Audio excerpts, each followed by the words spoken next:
And she was like, oh, well, this is the Section 8 housing specialist. She's like, well, I need Sherelle to submit in writing that she's going to be moving out of that unit in the next 30 days.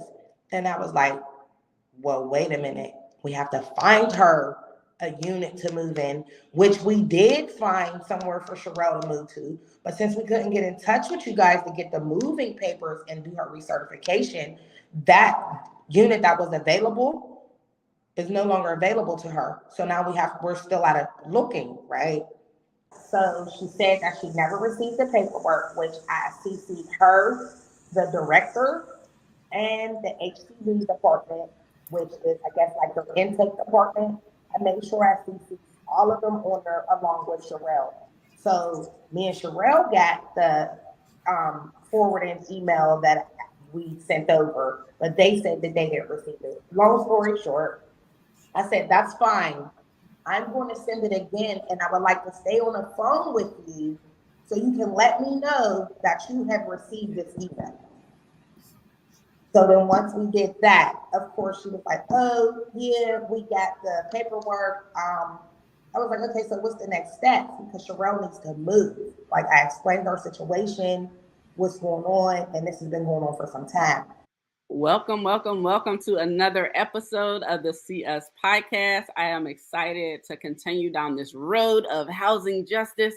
The more I dig into the story, the more we just pull back the layers, the more interesting it gets. So I'm super excited about this episode today. We have two powerhouses from the Hill District Consensus Group, Miss Carol Hardeman and Jala Rucker. I'm so excited about this episode. You're going to learn so much.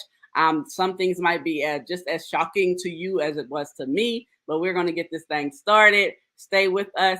Make sure you share this episode after you've watched it. Make sure you check in with the Hill District Consensus Group, with PER, with Catapult Pittsburgh, with the Wellness Collective, and all the other folks who are out here doing the work, making sure that our people are put first. It's always people first for all of us, but we're going to get here and start with the show.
All right. Thank you so much for joining us today, Miss Carol. Welcome.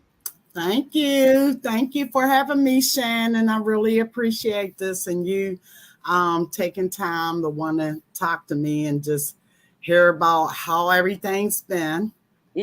Absolutely. Like I don't say a whole lot. I say things in my own ways, but I watch more than I say. And so I'm always watching how folks moving, what they're doing, what they're not doing, what they're saying, not saying. And I definitely have been seeing you and seeing the Hill District Consensus Group moving and shaking, especially throughout this pandemic. But we're going to get into that in just a minute. The first thing I want to ask you is, Miss Carol, where are you from? I am from the Hill. Reason why I say it like that, because, we're losing our identity every day, and so when I am born and raised Hill District, I went to all the Hill District schools and, Shinley High School and about that part that's gone. And, been involved with the neighborhood for the community probably since I could walk. Because my mom, she was involved with education and particularly Head Start. And so, I had to take it back there because when we were kids, my mom had us in DC, her and her comrades, and we had signs. So we were standing out there, education, education. And, of course, a lot of doors really, really open back then for equal education at that. Like, even going back to high school, even getting the courses that we needed to enrich us, like Black history and females, young ladies being able to wear pants to school. And, that was a big deal, And so there were a lot of people that stood up for our education. And my mom, she's now with the ancestors. And I remember my mom was very active. And I remember one day she was just sitting, chilling. And I said, "You're not going to the meeting? You're not going doing this?" "Oh, sorry." And she said, "No, it's time for me to pass the torch." So she passed the torch and, stayed very involved, similar to what our work, going door to door, passing out, offering rides, childcare. None of this is new. None of this is new. This, we stand on a lot of people's shoulders that, that really opened the door for us to be doing what we're doing today, whether it's a consensus group or wherever you're at. That's beautiful. That is beautiful. Definitely big love to your mom for forging a way for you to be in this space. Being in this space your entire life. I'm thinking about, as you were talking about, just like your matriculation into adulthood and advocacy and activism and all the things that make our communities what they are. I'm thinking about how that was not my dynamic. I ended up here because it's just who I am. It pulled out of somewhere, and I had to grow into this space too, right? Like I was very ignorant. Let me be very clear about that. I was very ignorant about just like the way the world works for a long time because I was kind of sheltered as a kid. And so but as an adult, like kind of getting out there, like what my mom did do is very much deeply instilled like right and wrong, right, wrong is wrong, and what's right when it's for the people, it's wrong when it's against the people. That's it. And so that was kind of like my breadcrumbs into this world. But it was not my story that this was what I was raised under, right? Like everything is very self-taught, just like going about it my own way. And so like all that to say, I'm thinking about how many of us don't have that exposure that you had like from birth. Like you were born into the movement, born into the struggle. And so like you grew up with all of this knowledge, and I'm thinking about how many of us don't grow up in the knowledge, like, and it's just a beautiful thing to Well, have. let me tell you something, just to clarify, you are not ignorant, because I really and truly, I look at it like this. We all got into the struggle regardless, because I tell everyone that even though my mom was very involved and, I didn't even have this. I was a hairstylist for years, licensed, worked at all the best shops, did platform work across, but, it was always a platform for us to use our voice whatever we were doing, right?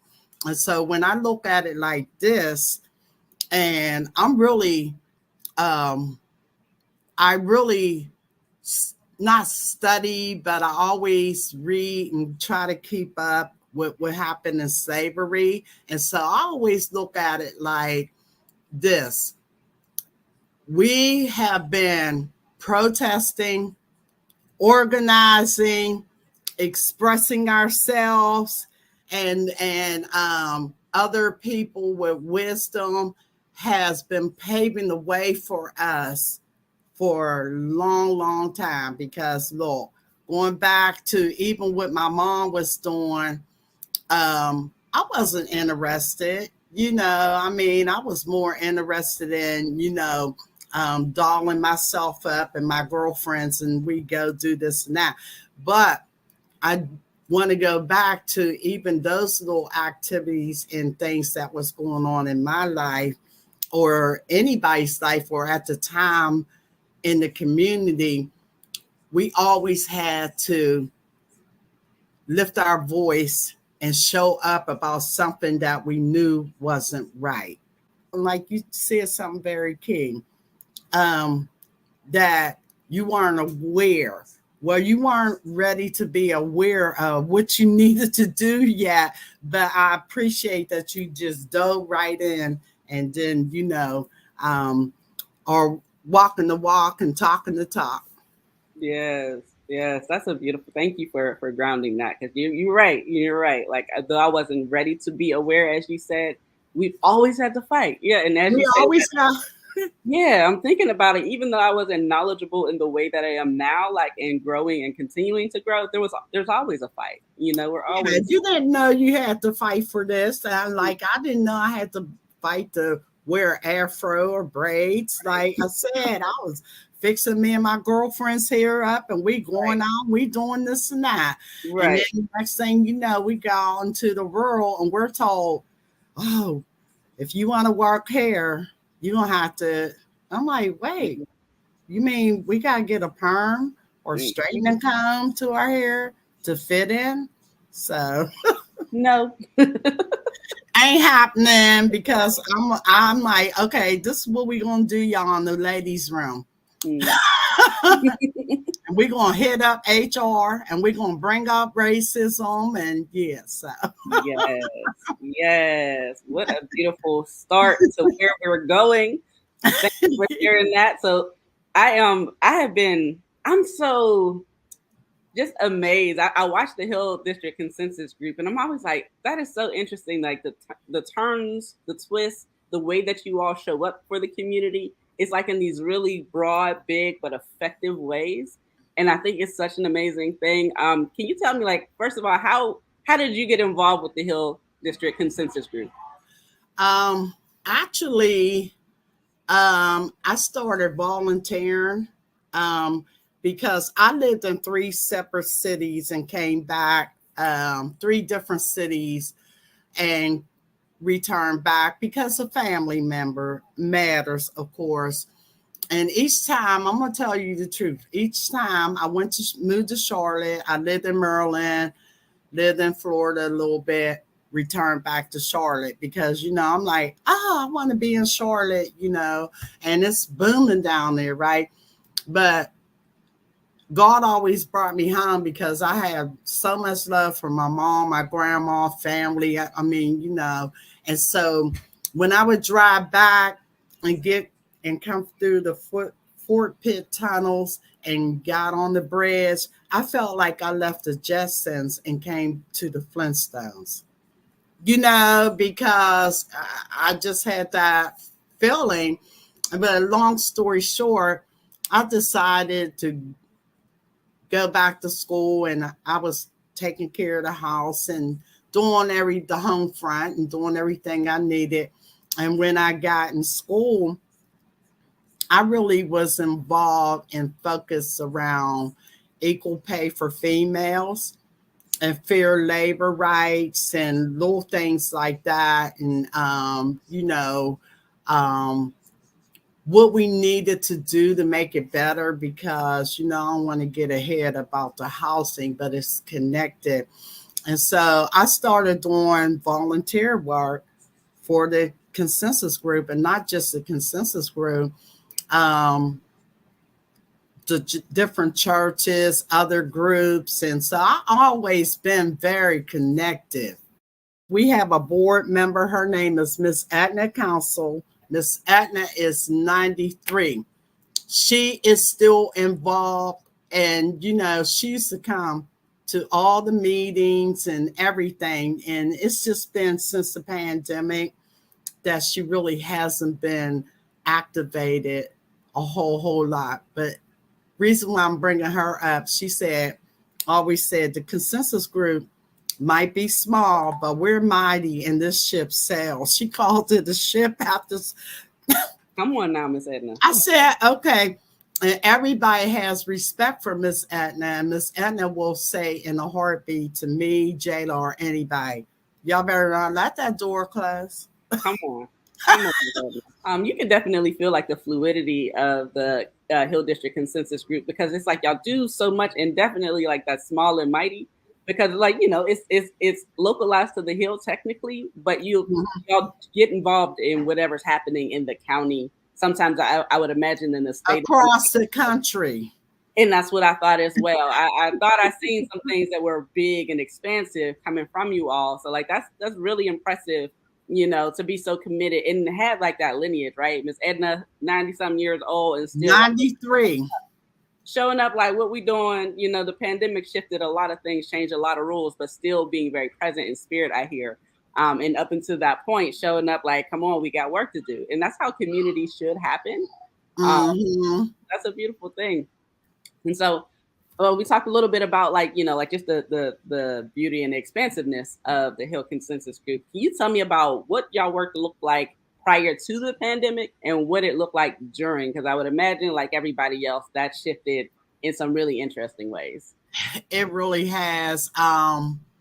You know, of course, going back to the history of the Hill District and the Lower Hill and the Penguins and, you know, the One Hill movement under Carl Redwood and just a whole bunch of people that really have helped maintain the consensus group, because going back to what I said, you know, you wake up, you have all this good intentions, and, you know, you're expecting a beautiful day and you want to be this way and professional, but then here comes a phone call or here comes this and that. It's always something on our radar. And I think for me, it's wonderful that it's not about me. It's not about Carl. It's about our beloved community overall. Like, you know, okay, when before the pandemic, of course, we had programming, and our programming was workshops for renters, and we were doing a lot of organizing around placemaking, like community gardens, and, you know, partnering with other groups, you know, to make sure people had the right pathways and creating awareness, you know.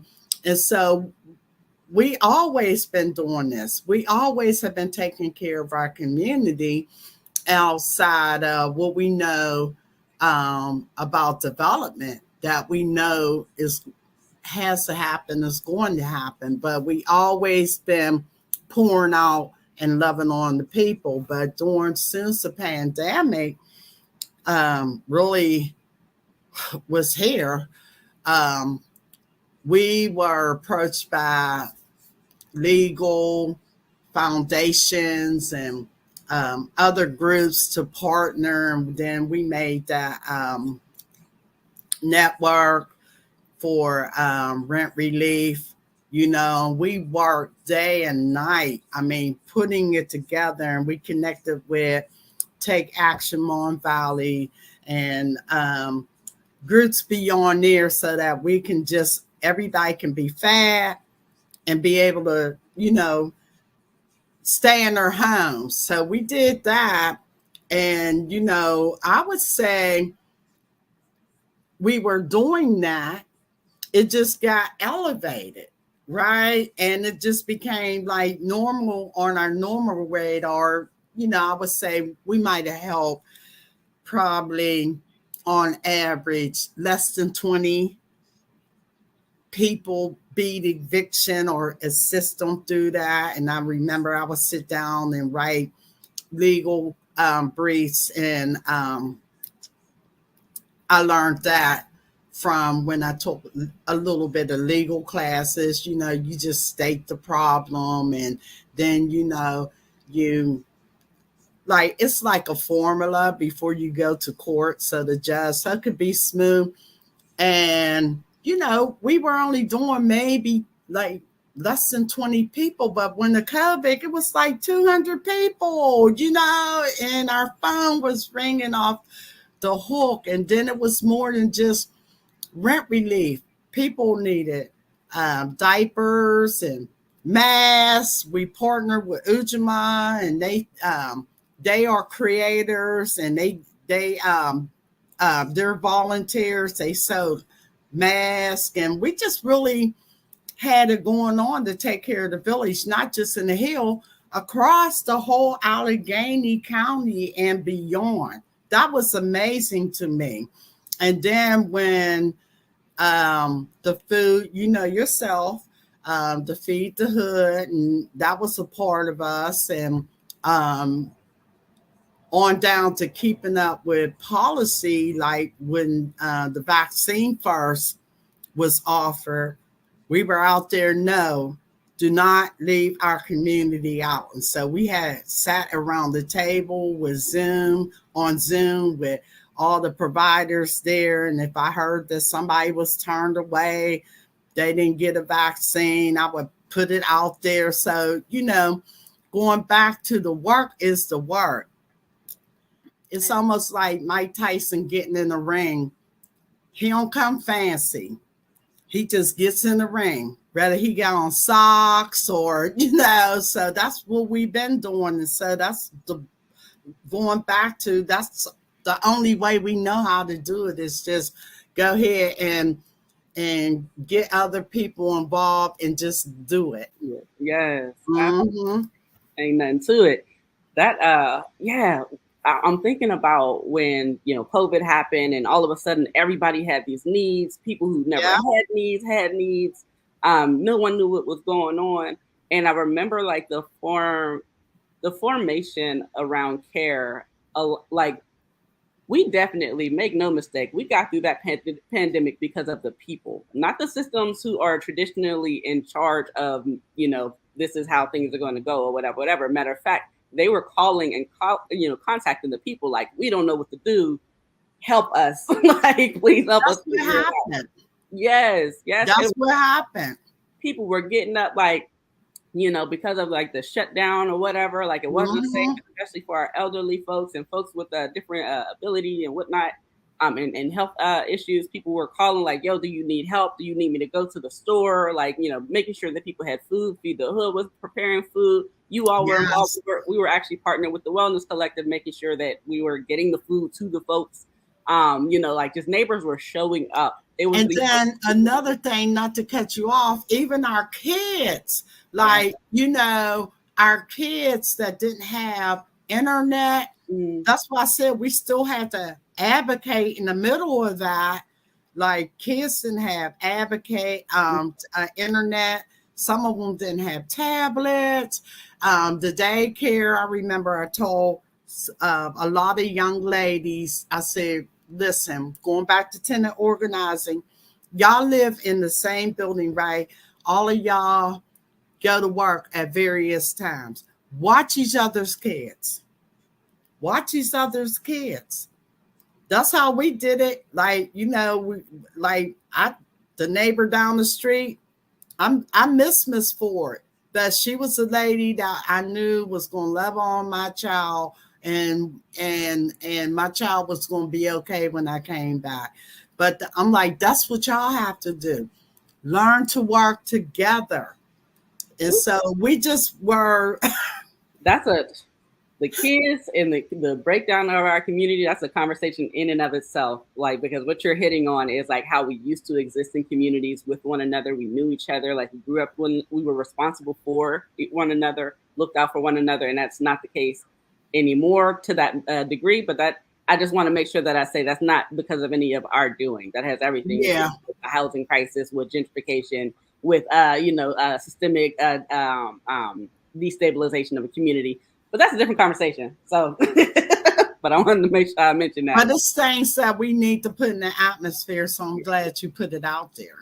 Oh yeah, absolutely. On period. Yeah, so that was it was a beautiful thing to watch. But what I wanted to get at, like when watching, so like again, it was a community that made sure that we made it through, that we survived, as much as possible through the pandemic. But I watched, like thinking about the making sure that people had help with rental assistance, mortgage assistance, financial whatever. It's like those were mutual aid groups, but that specific, like formation of system building, that Yeah. was Black women who did that, right? Inclusive of yourself, correct? Yes, a lot. And I'm glad you said that, because when we created that partnership all around, it was all females, but I can say the men were more involved with the food. But for us, like that nurturing, rent and nurturing about what was going on in the household with the children, and a whole lot of little things. I was asked recently, how are we doing all this? And I said, our work, because you brought up the system and the providers that normally provide the resources. I said, it's different for me, y'all, because I can look in somebody's eyes and see their souls in pain. Y'all in these offices and y'all on the phone. That's why I almost busted my knee. I mean, I couldn't take if I woke up and heard something happen to her, and I'm like, no, she's asking me for help. Let me just do what I know to do best. And I'm just going down to the U-Haul. I'm renting this van, and I went out there. But she doing good. She has a job now, new apartment. And I have nothing against the young man. They were just going through something, because now he calls me Ma Curl. And I'm just like, you got to learn to keep your hands to yourself. And if something's going on with you, go get yourself some help. That's real. That's real. That's all. So many conversations that can come out of here because of Black mental health. But that's another conversation. However, oh my goodness, I love what you said. Like, and it was sticking out to me right now is you saying that I could see the pain on someone's face. I cannot look at myself to know that I could have helped and then it get worse, like something happens because I didn't step in.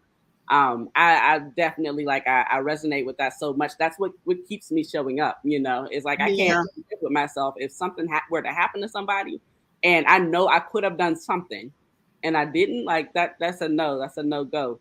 So definitely I feel that deeply. Yeah, you can tell when people, like I said, she wanted to get out. She didn't know. And plus, I always tell people, look, I've been there. I don't try to pretend like I never, Lord, we all been through something. Right. Like you ain't never lived life. Lord. Yeah. I understand that. And so this is a perfect segue. So thinking about these systems, right? Like these huge institutions that we are taught and told are, heavy. They have all the control. They know what to do. We put our trust in them. And it was always interesting to me that they had no idea what to do. No idea. Look directly to the people that they've been telling all of us, right? Like that you don't know how to manage your life, basically. Let us do it. And when the thing hit the fan, it's like we don't know what's going on. Can y'all? They know what to do. Can y'all take care of this? So which actually gets us into a great segue to our conversation about the housing crisis. Now there was gentrification started well before the pandemic. It's been going on for years, quite frankly, for decades. Actually, it's just hitting us now. But it was already growing to be. It was already a swell of issues with housing prior to the pandemic, but the pandemic shot it out the roof. What has that looked like for you all? You touched on it a bit about going to court, helping folks with legal briefs. But what truly has that been, and how has the pandemic shaped how you all are relating to the housing crisis? How y'all are showing up? It's just unbelievable because I have to go back to my journey, and I never ever thought that there would be a day in my life, Pittsburgh or around the country, around the world, for this fact, where housing, you could put a man on the moon, you could find a pet at home, and we can't really find people housing, and they're just tearing them all down. And I remember Burl Street, which is Tears Village, and all like that. I remember when they tore those down, but I still also remember like Broadhead Manor and Westgate and St. Clair Village, right? And a lot of our folks that started in the lower hill originated to, like, just because of the way the system was, they were kind of forced into what we know as the projects, Brick City, and so on and so on. And I lived on Burroughs, and it was one of the funnest times in my life, but like I said, as a kid, a teenager, you really don't even know what's going on. But I never would think that they would just want to erase us so bad after they bottlenecked us there. Because here's another thing. We keep hearing, oh, home ownership creates wealth and everybody should get a home. But first of all, now people that are homeowners, they're dealing with wealthier people moving in the community, driving up the AMI. And then secondly, they're being pushed out of their homes as well, because homeowners and renters are really in the same boat. But these are people that worked all their lives, paid taxes, got their homes, and a lot of their homes are either in poor conditions, or whoever's moving in, making the AMI and the different things that don't keep up with the cost of living a nuts for them. And so when I look at this housing situation and going back to slavery and how we evolved and we're here, it's just like the system does anything to Black and brown people in particular, and poor people, but we're not going nowhere, right? But y'all are doing all of this to make sure that we just don't enjoy life. Because going back to when I grew up on Burroughs, we were happy. We were happy. I was so happy to go to Broadhead to visit my aunt and family members, and going back to the lower hill, and people originated there, and then they ended up maybe even going to Homewood, and then you go over your cousins, and it's like we just don't really, or I don't even understand why we feel like, why the system feels like we don't belong here after our ancestors was made to build this country, right? I openly say that. I don't care who. Look, I'm like, our ancestors, do you know we were made to build this country off of our labor? And now y'all want to do this because, the housing shortage, it's just crazy. And guess what? There's not a lot coming online. So much, so many things, right? The first thing, talking about, I'm thinking about you saying like they tried to do anything to erase us. That's absolute facts. I've been arguing with folks about gentrification for years and years and years, like since 2010 when I got hit to it, and I only got hit to it. The new library on, well, it's not new anymore, but the library on Federal Street on the north side. Okay. Then because the traditional library kept getting hit by lightning, so they had to move it. So they moved it up on Fed, and the new one it's the Allegheny Room. The Allegheny Room has all of these books about the history of Allegheny City, which used to be the north side. Right.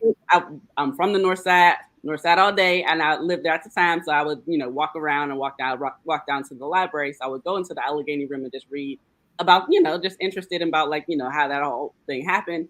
And that's where I learned about gentrification, because it says it doesn't say it in those terms, I don't recall, but it basically lays out like the plan of how gentrification happens and how many times it has happened. This is like the third or fourth time the gentrification, the cycle, because it's a long cycle, has happened in Pittsburgh.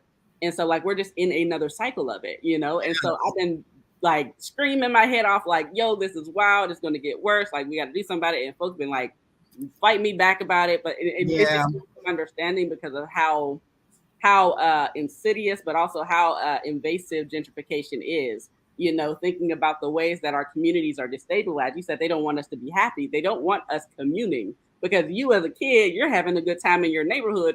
Your parents, your mom, as we know, was organizing. Yes. You can't organize if you get pushed out of your neighborhood into an entirely different neighborhood because you don't know them folks. Right. And that's exactly. And that's and then I'm glad you brought up the north side because I look at like even the north side going where the stadium is. I think it's the Pirate Stadium. Everything, those were businesses. People lived there. And I remember like it just got tore down. And, you know, of course, you know, the Allegheny Center Mall, we enjoy going over there on, you know, to go shopping. And, you know, I even looking at how that building is changed. It's not even a shopping mall because my point is y'all displaced people to do this mall. Now it then morphed into something else, which is a stadium. And now it's not even a mall no more. Y'all just moved people out your way so that y'all could do these temporary, I call them these temporary, whatever, you know, they have on their heart at that time and not really thinking long term in it, you know. You hit the nail on the head, and they are thinking long term. It's just a part of the design, and that's what I was going back to. Like literally, there is a plan. There is a plan when the city is popping, and they want to move all the affluent white folks into the city center, and that's what like there's a plan, and it happens like 25, 30 years or so in advance. But that's what they start to slowly destabilize our communities because it's easier to pull us out, right? So that's when you see folks. I mean, Pittsburgh 20 or 10 years ago was around 310,000 people. Yeah. It's 300,000 people now. And most of those people are Black folks who were displaced. You know, like, but it's intentional design. It's not like they're not thinking about, oh, this is not going to be long term. It's not intended to be long term. It's intended to be how long we want to be here. And when we're done being here, we'll kick y'all out of the burbs where we pushed y'all to and back into the city. And meanwhile, while you're out there outside of the city, we're not taking care of those areas anymore because we don't care about it anymore. We don't care if you got a bus. We don't care if you got a food, a place to shop. We don't care. They cut all access to all of those things. The schools all of a sudden become distressed. The access to public transportation is non-existent. Like they destabilize the community so that not only are they moving themselves in and us out, but they're making sure that we can't come back until they're done with it. That's education. Like in broad strokes, that's just what it is, and that's what it's always been. And if you don't believe me, check history. Like I'm not pulling it out of the air. I literally read about it. We've seen it, and you can just watch the patterns. And it's not just here, right? Like this is happening across the country. Across the country, and it's a long history because going back to the Lower Hill, of course, you know, and what I was telling you before we got on camera, I remember the older people used to say, the plan, it's the plan. And so we were kids. We didn't even know what they were talking about, Shannon. And then, you know, I know the arena was built. And of course, you know, we went there to the concerts because we, you know, we enjoyed going to the concerts and going downtown and so on and so on. But I remember different older people, they would never go in the arena. And just because of what they knew, they would never go to the arena. And then, you know, once I did realize and heard the plan and kept hearing the plan, and then, okay, fast forward, when we were doing, the consensus group was doing, of course, the Penguins said they were going to move, and, you know, if they didn't get their way and more or less, and that was, you know, a bunch of Billy Bull. And once they got their way, you know, before the arena was actually tore down, you know, the plan, that's when it dawned on me. This is what the older people were talking about, the plan and what downtown had planned for the 28 acres, and then you know how everything just plays into it, like the penguins, and they knew they weren't leaving town, but now the redevelopment that's happening now, and even in my, I guess, life of seeing how everything has changed, even the arena being tore down, and I realized the plan is here, like future generations, the children, like even your baby and different ones that, if they put that new venue down, music venue, and they'll be going there, and so on and so on. Yeah, what happened before. And then and so I think the narrative is basically the plan is here, and we ain't going nowhere. So how we fight back. We ain't going nowhere, because it's just ironic that the lower hill is called the lower hill. It's been the 28 acres. And I remember listening to the older people and the seniors, and they actually had so much history, and they said downtown used to start at Grand Street. Well, I wouldn't know that. And going back to you going to the library and finding that out, I had to go to the library and find out things for myself, and seek some knowledge. And I said, oh, okay, so Grand Street on leaped over, and because of the 279 highway that came through and split that up, down the Hill District really almost was downtown, and now it's like reminds me of the one song that Parliament sings, Chocolate City, and it's an old song, but it had a nice funky beat, and it talks about how at that time how Black people were moving and prosperous and going to Atlanta and DC, Chocolate City, and this. So it's almost like the Chocolate City song that I know. It's like I have to get it back out sometimes and play it as a wonderful memory. Keep myself, what do I want to say? Keep myself in the spirit that you ain't going nowhere. Period. Ain't going nowhere. Yeah, period. I mean, they've been trying to get rid of us, but we find our way. We always breadcrumb our way back. I want to jump back briefly. Every time I hear about it, it comes up. I always want to make sure that I am censoring and holding space for St. Clair Village before we have another guest from the Hill District Consensus Group here.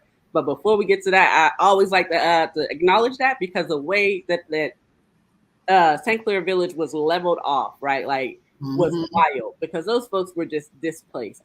They were literally just put out on the street, like their home, like their kids, like these are kids, these are parents, these are elderly folks, these are our people, our community, and their community was literally just here today and gone tomorrow, and they were just dispersed. And what happened at that time was a lot of them got pushed into neighboring areas that they were actively feuding with. And so it caused so much conflict. People lost their lives for being displaced. Yes. People ended up in jail in Schumann. And how I know is because I worked at Schumann at the time. And them kids was crying out. Like, literally, I remember a little boy as he would leave my class and saying, he was like, yo, they kicked us out. And I was like, what? He's like, they kicked us out. Like, they kicked us out of St. Clair. Like, I'm here because I'm like, you know what I mean? And it is the wildest time. And the city has never acknowledged how vile that was, how violent it was, how wrong it was. And it throws me off when, just generally, and not the city in the sense of any particular administration, just the city generally, are talking about like little this, and we're all together, and let's do this, and these committees or whatever, especially when it comes to housing and food access, because they built that ridiculous farm. It's not the farm itself. Or garden. It's the fact that it exists over those bodies. And they've never acknowledged like how wrong they were, and never reconciled and never made amends and never repaired what they broke. And I will always, always, always acknowledge that because it's wrong. It was wrong. It is wrong. And people are still suffering. And I will always acknowledge it. But just wanted to make sure I said that because you named all of the places that were leveled out like over the years. We do have another guest from the Hill District Consensus Group with us. What's up, Jayla? Jayla. Hi, Shannon. Thanks for letting me on board. Hi, Miss Carol. How are you guys? Hi, how are you? I'm good. I'm good. Perfect. Thank you for taking the time out. I know you are a busy woman, very, very busy saving the world. I don't know who's busier, me or Jayla. And I'll be telling Jayla, be like, I'm Miss Carl. I'll be like, we spent so much time talking about how the Hill District Consensus Group, y'all do y'all thing. So I'm not surprised at all that y'all are busy.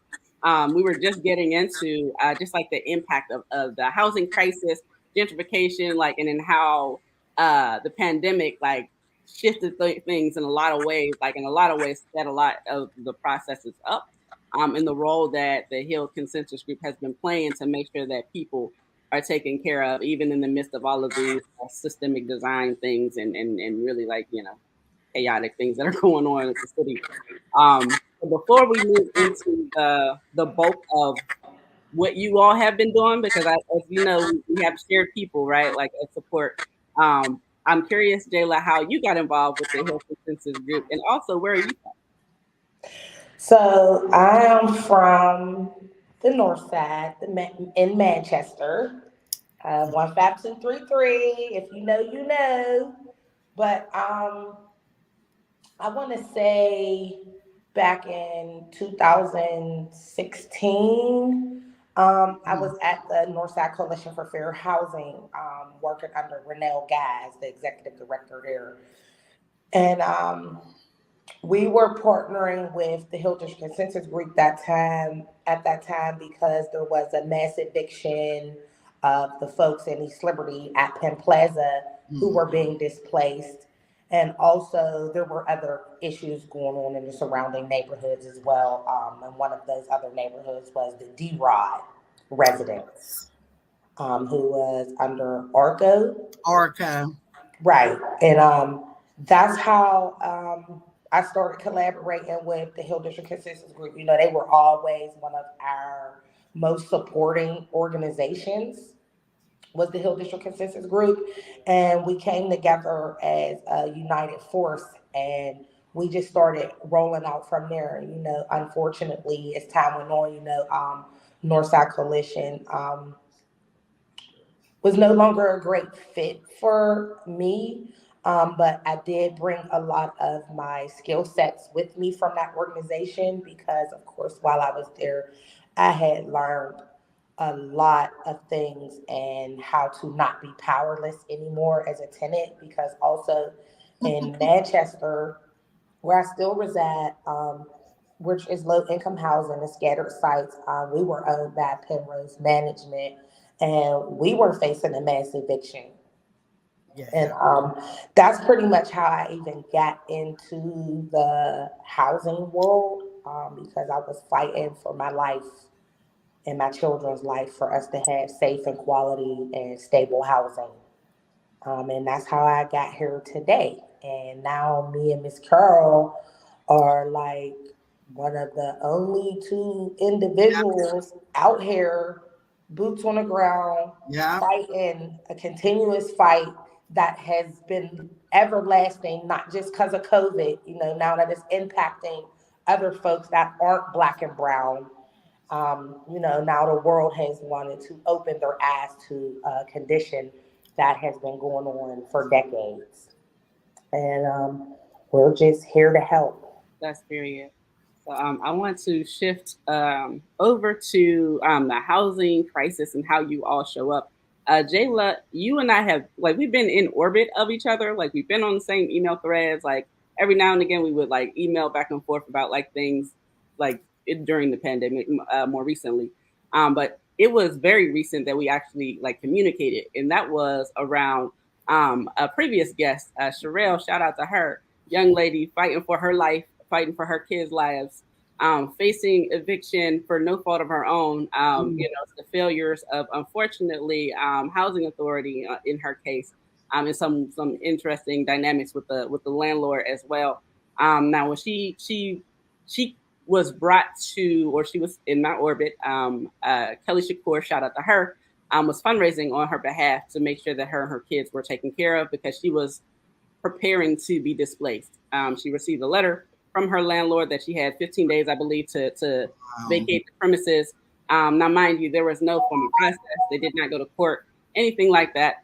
This happened after, Sherelle had, her last straw was taking the landlord to, or reporting the landlord to the health department due to continuous issues with the home that were it was unlivable. After that, it felt very much like retaliation. Quite frankly, is the feeling because of the things that happened after the fact, inclusive of, and the crescendo being that letter saying that she had to vacate. So, her not knowing any better, that's what she was preparing for. And Kelly showing up just as you are talking, right, being nurturers, being supportive, showing up. Don't know what needs to happen, but I know I need to show up. Kelly started a fundraiser. Okay, we just need to make sure her and her babies are taken care of. Put the fundraiser up.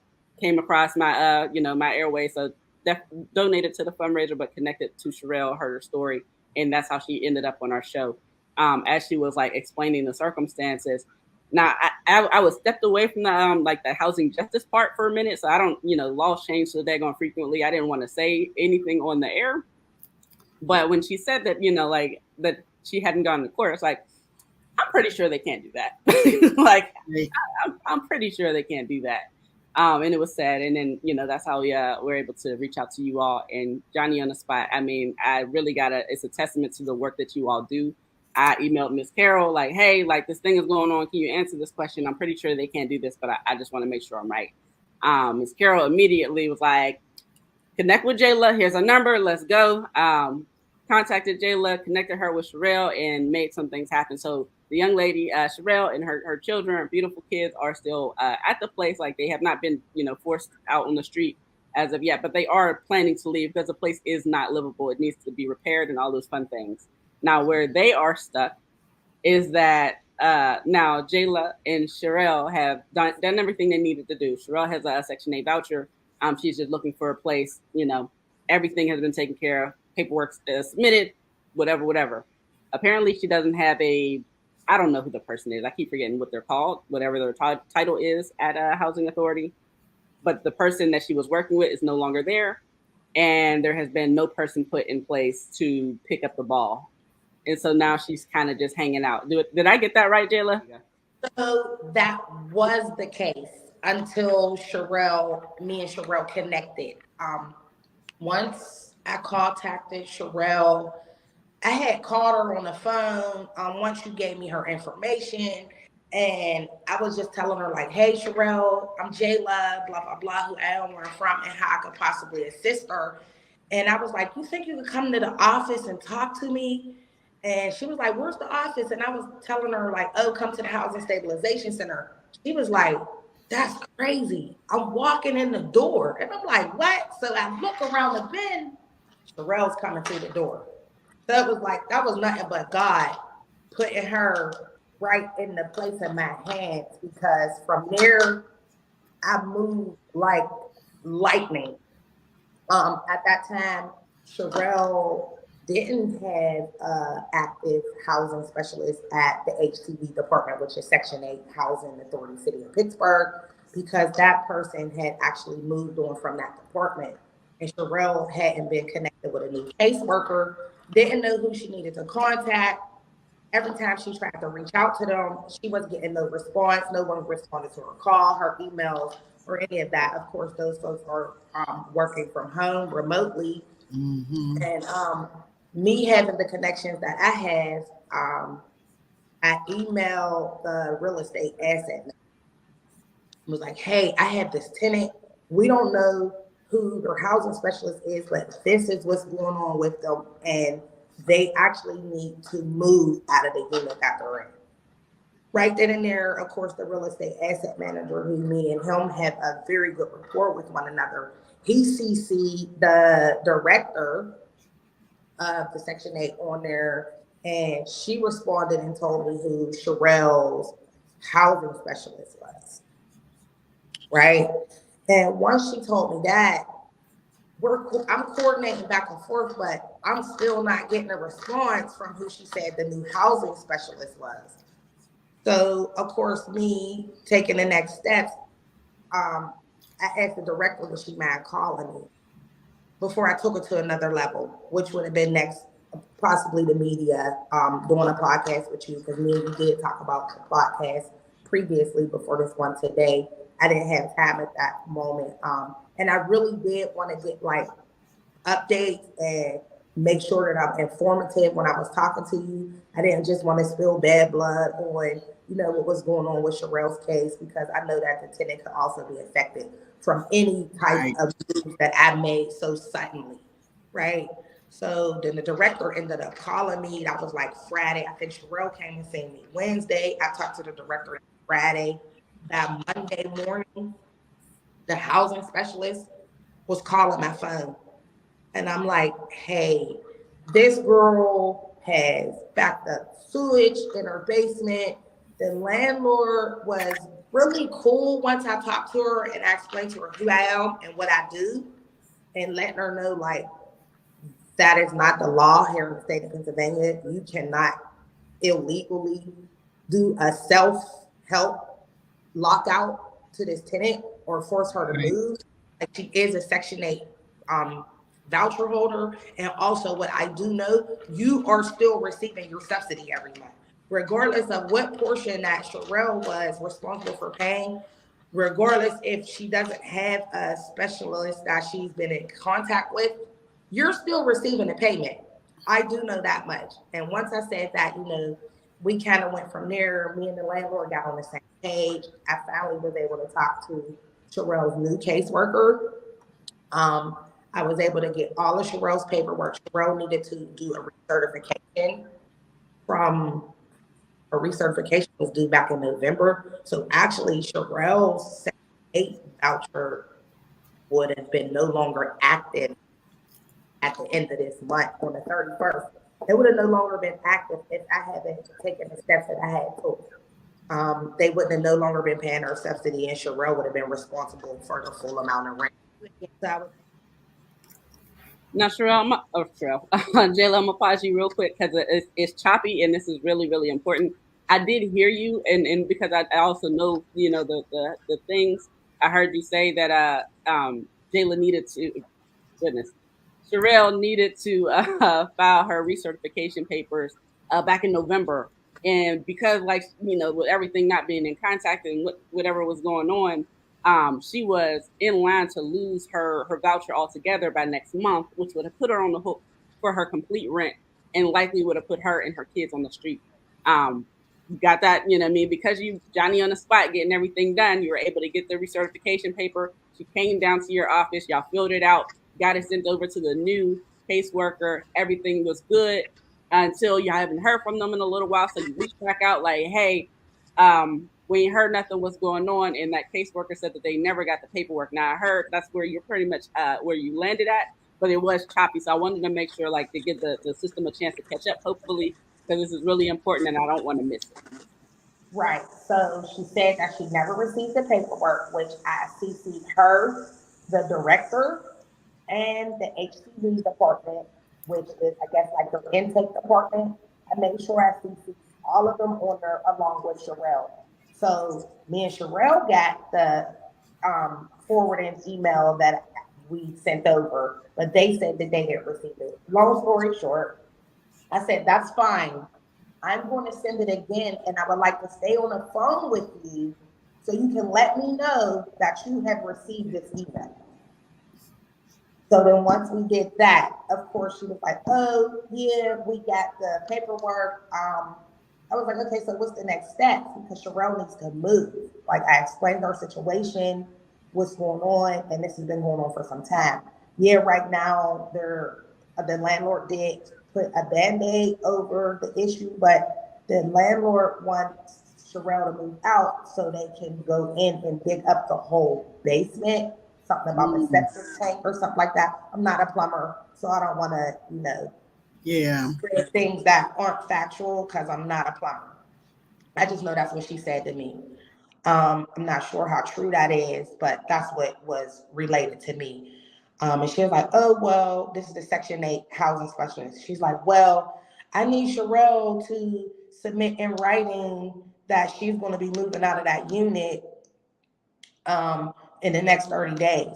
And I was like, well, wait a minute. We have to find her a unit to move in, which we did find somewhere for Sherelle to move to. But since we couldn't get in touch with you guys to get the moving papers and do her recertification, that unit that was available is no longer available to her. So now we're still out of looking, right? So I was like, I'll still have her fill that out and send it over, but it's not really going to be valid because we don't know if she's going to move out in 30 days. Is that did they add a new requirement, or was that always a part of because that's interesting. I've never heard of it, but I guess this is a new requirement. I'm not sure. I know they're changing a lot of the rules since there has been a lot of things coming up on the news and being spread around throughout Allegheny County about Section 8 and how they move and how their most vulnerable population is at risk of homelessness, right? And it all falls in their lap. It's no one's fault but theirs because they have lost the lack of communication. People are working remotely from home, so-called, and just uncaring of what's going on for the people that they serve, right? And of course, what I do know is that Section 8 vouchers, once they're lost, that's just a pot of money that can go back into housing authorities' pocket, and they use that money for all types of other developments that's going on around the city of Pittsburgh, right? And I do know that. But I want them to know that this will be a constant fight for any tenant or any client that comes my way or gets a referral from any partner, agency, walk-in, however it may go, that we're going to continue to fight them and make sure that they are standing up to their, what is it called? Their niche, their obligations. Yes. Right, to whom the people they serve, which right now, Sherelle is still looking to find a suitable unit for her children. I've provided her with lots of resources. I'm sure you have too, Shannon. I'm sure Kelly has. One thing about Sherelle, let me tell y'all this. That girl is proactive. She stayed strong throughout this whole process. Like, no matter how bad she wanted to break down, she stayed strong for her children, because, I think that's what the most thing I can say is that's what people prey on our single Black females who are single-headed household, for us to be weak, right? And that's not easy. Like, we can break down and be weak at any given moment. Life be life.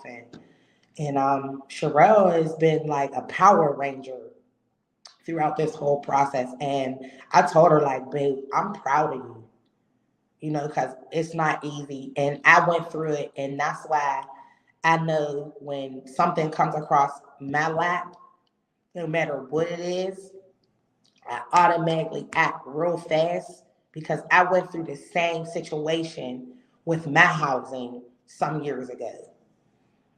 And all I know is if we don't have a seat at the table, we will be on the menu. Period. That's for sure. Period. Oh my goodness. I have all the feels. Just shout out to you, Jayla. Shout out to Sherelle for being that Power Ranger. Like, yes, and she is somebody that anybody who speaks to her, of course, we've had the pleasure. She has so much spirit, just so much strength, and them babies are carrying her. Like, she is not going to let them children. She's not going to let them fold. Like, this is not going to happen. But I want to, like, a few things that are on my mind. First of all, I'm thinking about all the energy all of the energy, all of the connections, everything it took just to get Sherelle to this point, right? Like that took for me, first of all, I happened to be in the position that I'm in, that I happen to know y'all. Like I know Miss Carol.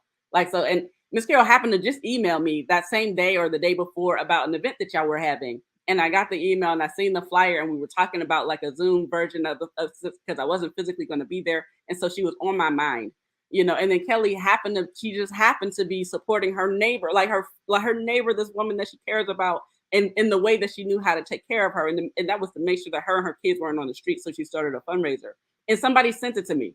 And so I reached out to Kelly because I know Kelly, you know, like, and then Miss Carol connected me to you.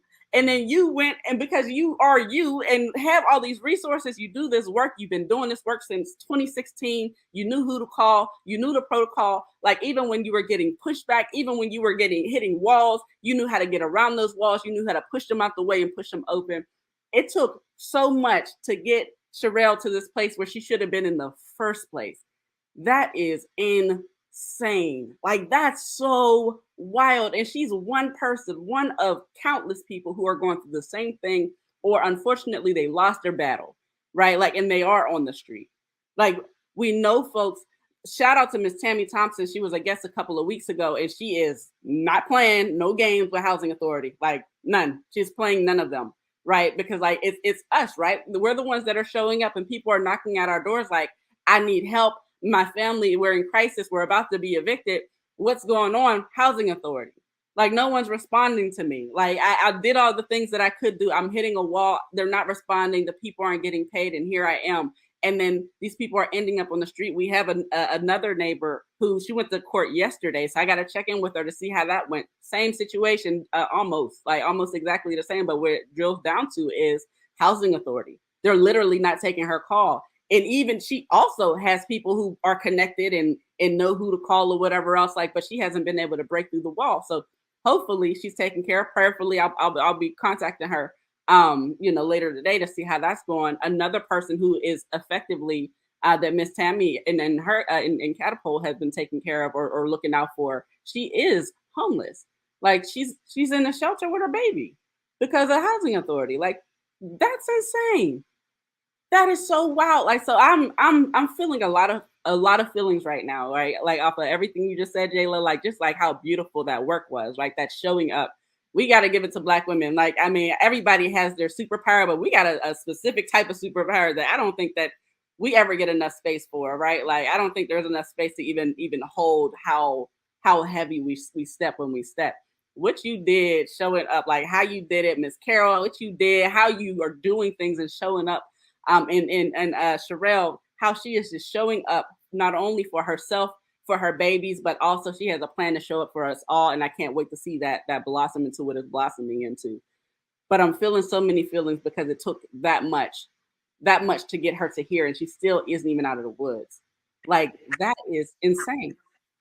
So there are rules and regulations that I'm very familiar with.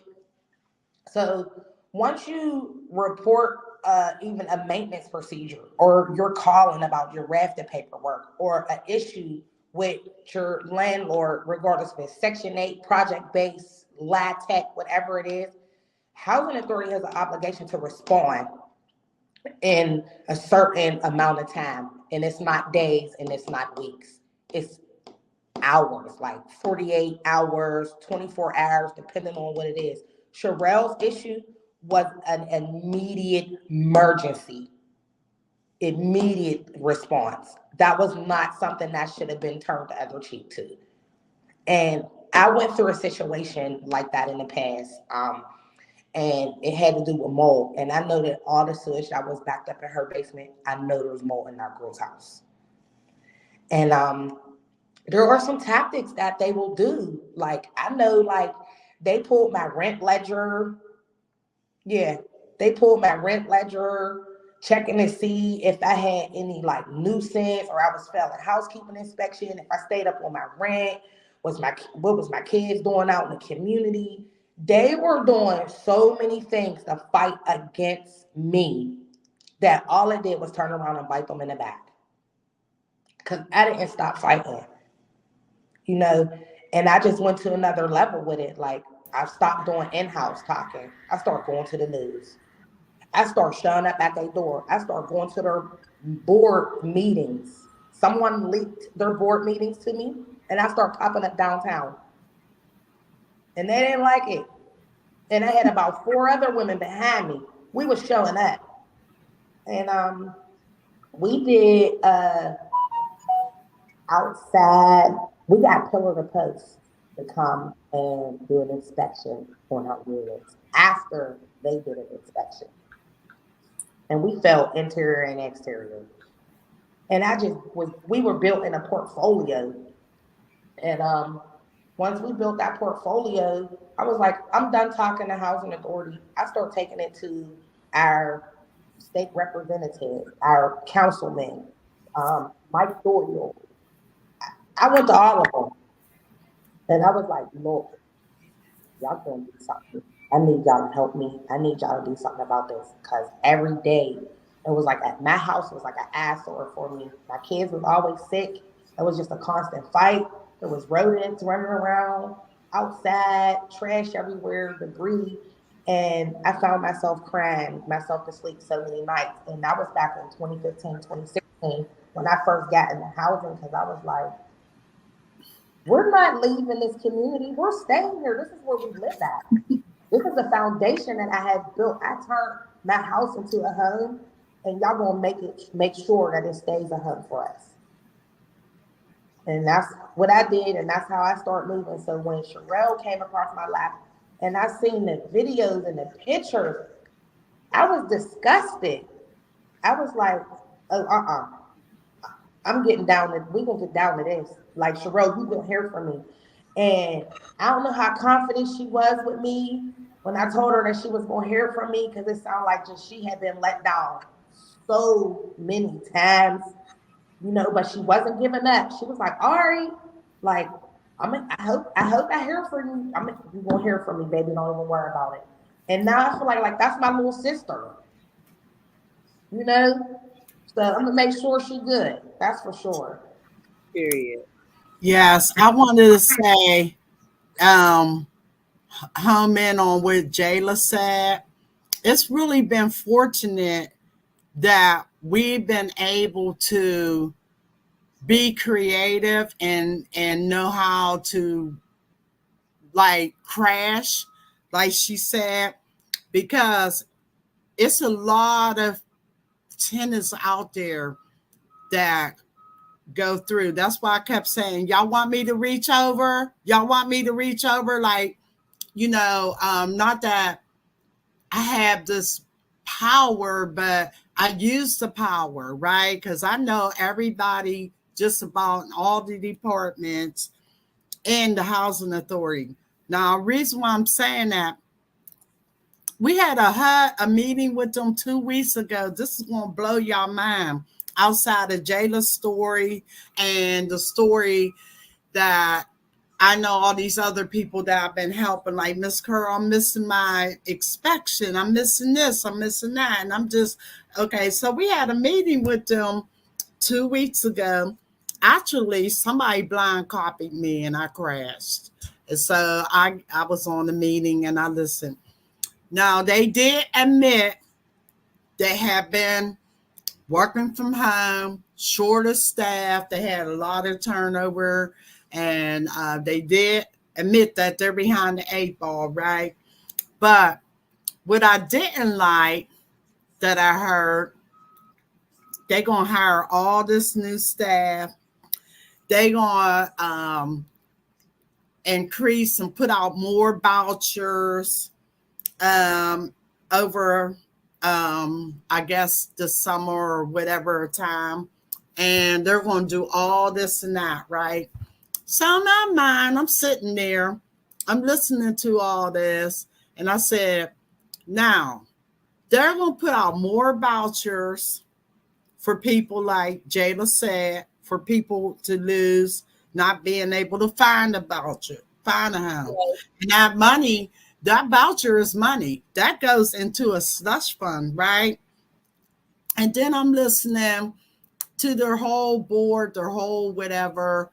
And so I put a question. I said, now, I asked them a question. Now, y'all know there's a shortage of housing, right? Are y'all planning on going back to being landlords like y'all were meant to be, and them vouchers go to the unit or a house? And as we know in our community, we riding by and houses are being torn down. I'm like, somebody could be living there with a Section 8 voucher.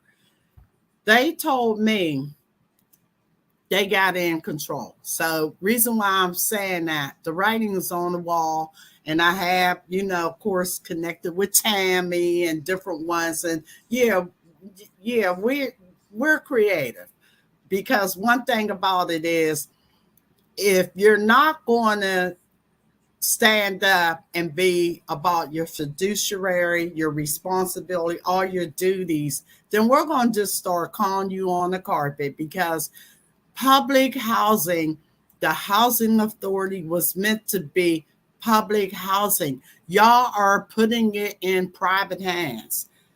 Y'all are putting private hands, because going back to that conversation, I had to hear the whole thing about lie tech. Okay, lie tech, that's an IRS product. A lot of people don't know. There is no real live policies to hold them accountable. Another thing about lie tech, y'all use the money, okay, housing authority, you're using money to help private developers develop and then decide your residents' future. It's a whole bunch of, so we will have more stories to tell. Like I told them, like, okay, y'all can say what you want to say, but me, I'm gonna tell y'all, I'm gonna give y'all a challenge. Peel an onion and tell me which layer you cry about the most. Ooh. Because these people are reaching out to us, and there's what they want to know what's going on. They're losing their vouchers, they're becoming homeless, and y'all are putting it in private's hand. Oh, yeah, that's the truth. A lot of people don't know. Housing authority, they're not landlords. They're only paying for like projects like we see out there in East Liberty now, and even Crawford Square, all the different new ones. Housing authority takes that, and then they finance the project, and then they put in developers' hands like Track, McCormick and Barron, just to give you an idea, not picking on them. And then after so many years, they got the right to go market rate. That's why we got to get some community ownership in here. We got to start doing this for ourselves. Period. Well, first of all, we could be here all day talking about, and they be like, "How y'all know all this?" Or y'all, because we live in. I lived in Arco. I lived, and we know. And after a while, when you start figuring out some things, you say no more. Period. That's period. You said a lot this year, and I'm excited to. I hope y'all come back to the show, because there's plenty that needs to be covered. But a few things that's sticking out to me was one, Jayla saying that what she knows is when someone loses their voucher, that money goes into a pot of money. It goes in a slush fund called Ross and Allies. That's wild. Did not know that. But also what's sticking out, these two things, right? So it's that, and then also you saying that HUD said that how they're going to fix the issue is issuing more vouchers. Now, something I know about vouchers, displace more people. Something I learned recently about vouchers, showing up for another person who was being unfairly displaced, or at least there was an attempt. We beat it. But in that conversation, the organization that was trying to displace this mother and her children, once it was decided that no, they were not going to do that, and also it was found that they forced her to lose her voucher, that they were responsible for helping her reapply and getting another voucher. But in that conversation, I learned that I can't remember if she had city or county, but whichever one she had, I want to say she had county, that apparently there's no more spaces in the county. And so there's no more spaces, but there's plenty of vouchers, county vouchers that are out here. So there's not even enough units to cover the vouchers that exist So those vouchers are going to default, and they're going to go into this pot of money. Yep. And you know what? We learned that from Rondell. Shout out to Rondell. Shout out to Rondell. Rondell know every code, every whatever, and we learned that from her.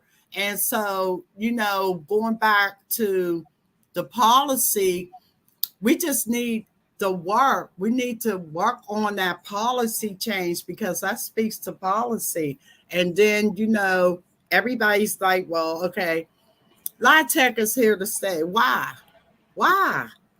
No, the housing authority was meant to be landlords. We need to advocate and get them to be landlords. I know it take a lot, you know, starting with HUD, but, you know, look, I always say, look, I'm Joshua, now I'm Caleb in the Bible, so I still got a lot of in me. if we gotta go to the feds, that's who we need to go to. Period. Plus, it's our money. It's our money. It's our money. And then y'all are doing this. That's serial displacement. When they told me they were going to put new vouchers, my heart just fell down. And I said, are y'all going to provide this housing? No, we already know that you can put a man on the moon and find a pet a home. We can't even find people homes. So how are they going to find themselves a home with this voucher?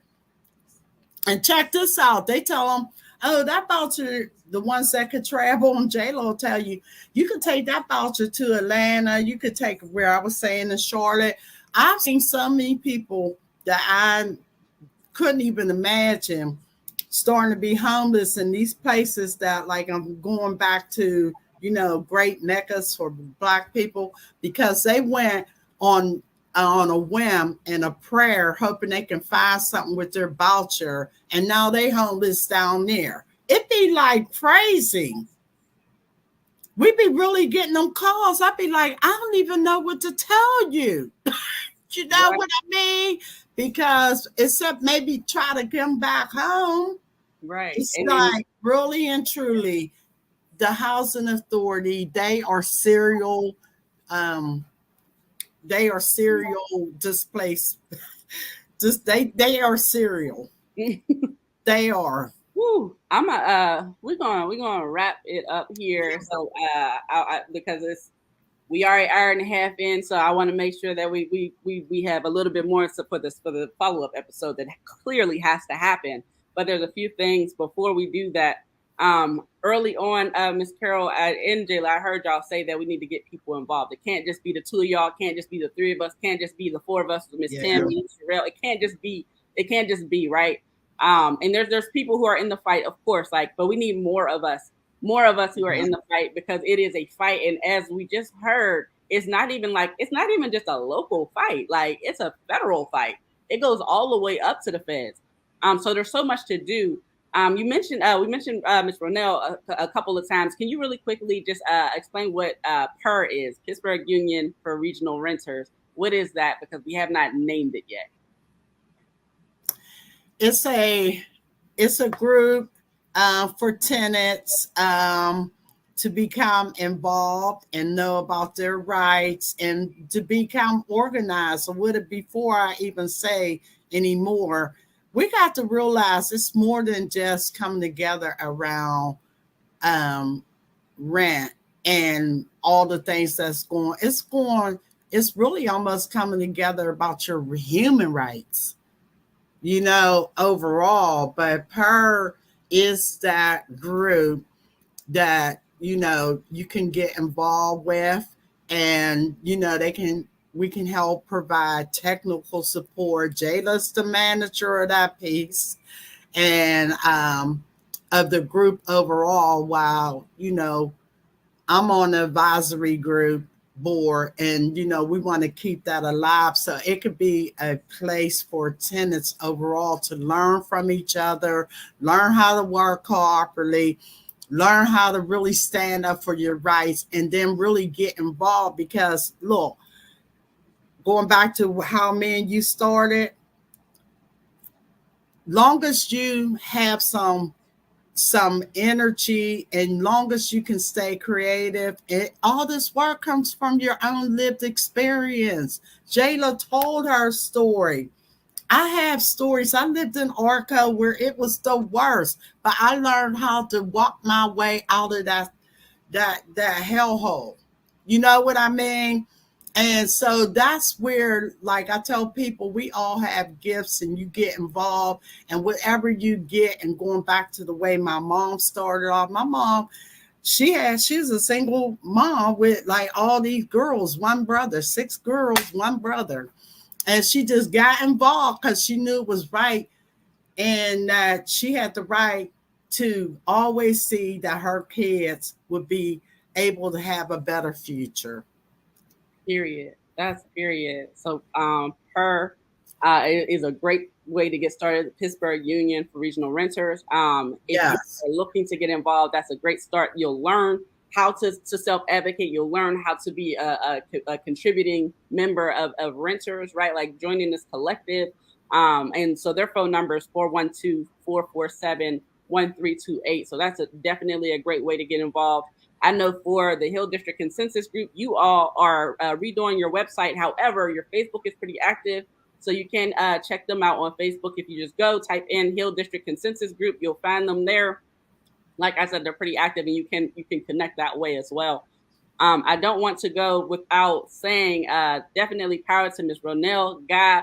Ronell is not only the founder of PER, but she also is the founder of the Northside Coalition for Fair Housing. Way back, Ms. Ronell has always been out here doing her thing, you know. So like, she is definitely a giant amongst the city. I don't know why we don't have like a Ronell Day. Do we have a Ronell Day?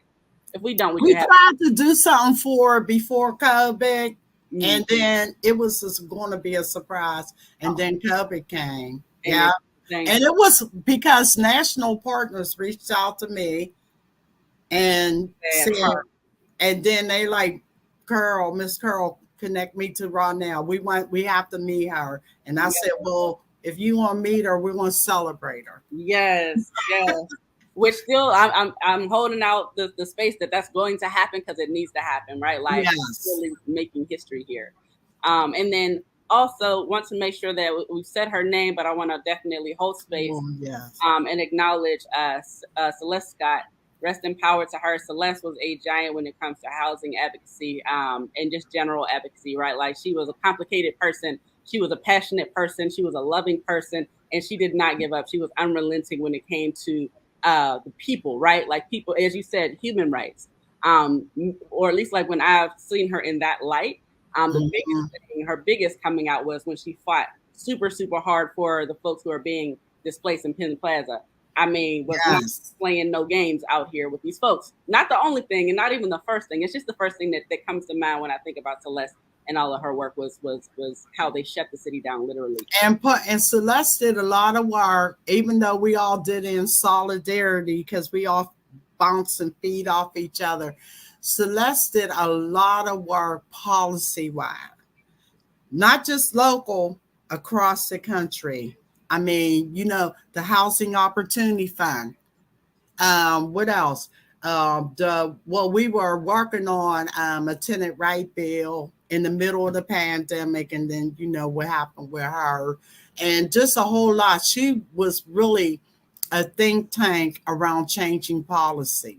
So I just like to put that, because this work is, sometimes you'll be around the policy table. Sometimes you'll be right there directly looking in somebody's eyes, seeing their souls in pain. And sometimes you'll be around the table. And sometimes you got to crash, like Miss Edna said, crash.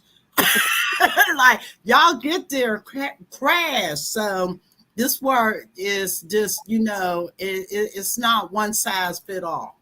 Period. That's period. And thank you for holding space and acknowledging the policy work that Celeste was a part of. Like, policy is so important. It's a thing that feels like it's external, it's outside of us, it's beyond us, but it's really not. That's literally like, that's writing the rules to the game, right? Like, and so like, because Les knew it, you know it, Jayla knows it, I know, like, so showing up in that way is absolutely essential, just like all the other pieces that you have mentioned is essential, the showing up in all of the different ways. So definitely shout out and acknowledgement to Celeste. She was a giant amongst us. I want to also acknowledge it just feels important to do so. We've been talking about all of this work, right? And all of this work is centered around Black women. We have not mentioned not one person who is not a Black woman, right? Like the heavy lifting has been done by Black women, not only locally, Tammy, there's so much, Sharon, that I could just look. We should just make a we're out wall. here. Right. We're out here. We show up. And just dedicated. But in thinking about Celeste, like what I want to also acknowledge is that like it's important that as we are showing up as Black women, we're giving our whole lives, you know what I mean, to our people and our movement. I think it's also important that our people start to show up for us and that we start to show up for our individual selves, right? Like that self-care is super important. Like that pouring back in is super important. And we know how to show up. We know how to show up because we have to, because it's necessary. But I wonder when people are going to learn how and feel comfortable and just having the mechanism to pour back into us, right? Like when we're out here fighting all day, taking care of babies, building schools, building this, doing that, making sure people are taken care of. And when we're at home and we're depleted at the end of the night, like who is pouring back into us to make sure the next day that we get up to fight, that we have everything that we need to continue on. And oftentimes we come into this world and we leave this world without being poured back into. And I just feel like it's necessary to say that because we've mentioned so many Black women who are powerful and doing the thing. And particularly Celeste, who is no longer with us. She's now our ancestor, right? Like, so in honor of her, I definitely want to make sure that we are thinking about as a community, what does it look like to pour back into us Black women, right? Like our Black mothers, Black sisters, Black wives and girlfriends, and, you know, and siblings. What does it look like to pour back into our frontline workers, which is us? I always just keep everybody's name going. Like if I had everybody that I could give a shout out, we would never get off this. There's been some fantastic women over the years. And I always say, you know, even though, you know, some people say, well, okay, it's in y'all because y'all women. I'm like, no. It's because God put Adam here, but he knew Adam could not do it without Eve. So this is how we do it, you know. But yeah, that self-care is important. Also have a social life. I tell anybody, look, I don't mind. I go out, I do what I gotta do. I have a life, you know. But you know, just do the right thing. Make sure everything's in order. Going back to my mom, though, you can go out there and you can do this and that, but you may have to make sure you got a babysitter and your rent is paid, and those things are just embedded in me, you know. But I think we all should be able to learn how to relax, and then, like Jayla said, go jump up, and sometimes we all just jump up and react and just start running around. Like when I fell when I was trying to help the young lady, you know, it's like, oh, you better slow down. That is. Oh, thank you both for coming on the show. It's been so illuminating for one, but so powerful, so resourceful. It's been such an important show. I hope to have y'all back around because there was so much that we didn't get a chance to hit on just for sheer sake of time, but there's so much to be said. This fight for housing justice is a long one, you know, and we're going to continue to show up. So hopefully some folks join us in that. Is there anything last that you would like to say to folks before we peace out? Well, I always say this, the housing people can't do it without the education people. The education people can't do it without the healthcare people. The healthcare people can't do it without the transportation. We got to learn to put the people in the middle, and those systems revolve all around. They're all connected. One component is not more important than the next. And, you know, we got to really own it ourselves. Yes, period. Jayla, I'm not sure if we still got you here, but if you are, if there's anything last that you would like to share with folks. Oh, she there. Here, girl, I'm working. I'm taking care of somebody. Just thanks again, Shannon, for, you know, inviting me to the podcast and just getting the word out there and this information because it needs to be out there. But what I could say is this. When you were talking about systems, it's the new norm for our people now. Our people are so broken. and so facing so much shame and trauma. Yeah. It's like, they get in these depressed stages and don't know where to turn to, or even when they do, it's like they working off a last minute. They're not showing up and showing out when they should. It's always that last minute crisis when it's right there in their face and they locked out or on the streets or about to lose their life, is when, they want us to step up and be able to do the utmost. And I'm not going to always be able to pull my wild cards out. So I just want our people, like Miss Carol said, like, have a seat at the table or be on the menu. And Yes. that's all. I don't have nothing more to say. Happy Mother's Day to you ladies. Enjoy your weekend. Stay safe out here and try doing some self-care. Yes, yes, beautiful. Thank you both so much, so very much. That'll do it for today. Powerful, powerful show. Please definitely share, watch the show, share, join PER as a reminder.